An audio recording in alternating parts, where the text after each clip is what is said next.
What would you do if you discovered your boyfriend wasn't just cheating, but living a double life so shocking, so disturbing, it made your stomach turn? And what if, in one day, you went from being his loyal girlfriend to the person who would obliterate his carefully guarded secret in front of everyone he knows? Stick around, because by the end of this story, you're going to want to clap. If you've ever been betrayed, humiliated, or underestimated, hit that like button and subscribe, because today's story isn't just about heartbreak. It's about turning raw pain into the most delicious, jaw-dropping revenge you've ever heard. I used to think my boyfriend, Josh, was perfect. At 26, he was charming, funny, the kind of guy who remembered how I liked my coffee and sent me "thinking of you" texts in the middle of the day. But over the last few weeks, something shifted.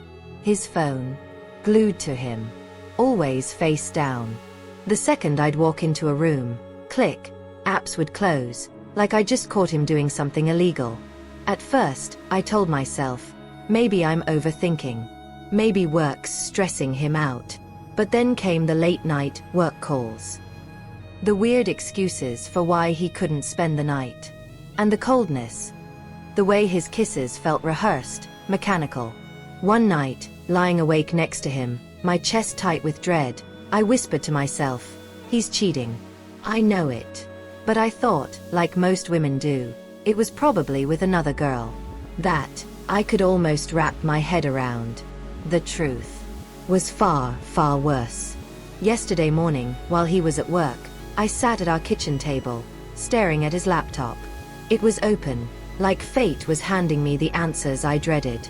Messenger was minimized. My hand shook as I clicked it open.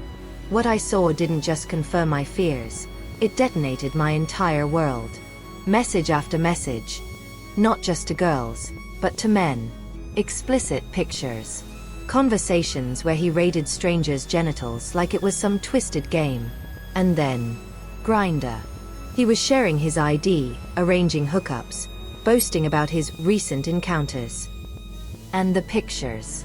Oh my God, the pictures. Josh, in frilly dresses, adult diapers, posing, sending them to these men like trophies. My stomach churned so hard I barely made it to the sink. I wasn't just heartbroken. I felt violated. Every kiss, every night we'd been intimate. I thought, did he give me something? Did he even care if he did? Standing there, shaking, one thought cut through the chaos in my brain. He has no idea I know. Not yet. I packed my bags in a daze, every slam of a drawer fueling the storm building inside me. This wasn't just cheating. This was deceit on a level that made me feel like I'd been living with a stranger, a predator wearing the mask of my boyfriend. And I wasn't just going to leave. No. Josh wasn't going to slither away, free to keep up his act with the next unsuspecting girl. He had spent months hiding this secret life from me. Now I was going to make sure the whole world knew. That night, I didn't sleep. Instead, I crafted a plan. Step 1. Gather evidence. I screenshotted everything, every filthy message, every frilly dress photo, every Grindr ID, every brag about his hookups. A digital time bomb. Step 2. Identify his world. His friends, his co-workers, his parents. People who thought Josh was the golden boy. The sweet, monogamous, straight boyfriend. Step 3. Deliver the truth. Publicly. Josh loved going to this local pub every Friday with his friends. Everyone there knew him, admired him. So, I created a slideshow. Yes, a slideshow. Every incriminating screenshot, every photo, neatly arranged with captions. And at the end, his phone number bold, for anyone curious about his services. Friday came. I walked into the pub with a USB drive tucked in my pocket and a calmness I didn't recognize. My hands were steady. My heart icy. I told the bartender, who I'd befriended over the months, that I had a birthday video to play for Josh before everyone got too drunk. He laughed, handed me the remote, and the big screen lit up. At first, Josh was grinning, confused, nursing his beer as his friends cheered. But when the first screenshot appeared, The messages, the photos, the diapers. His face drained of color. The bar went silent. Then came the murmurs. The laughter. The whispers. Josh bolted up, eyes wild, hissing. "Turn it off. Now." But I didn't. The slideshow played in full, ending with his phone number and Grindr ID splashed across the screen. By the time it was over, Josh had fled, his so-called friends howling, phones out, recording, posting. His carefully curated, normal life? Gone. Within 24 hours, everyone knew. His family. His boss. His reputation shattered. And me. I blocked him, got tested, and walked away clean.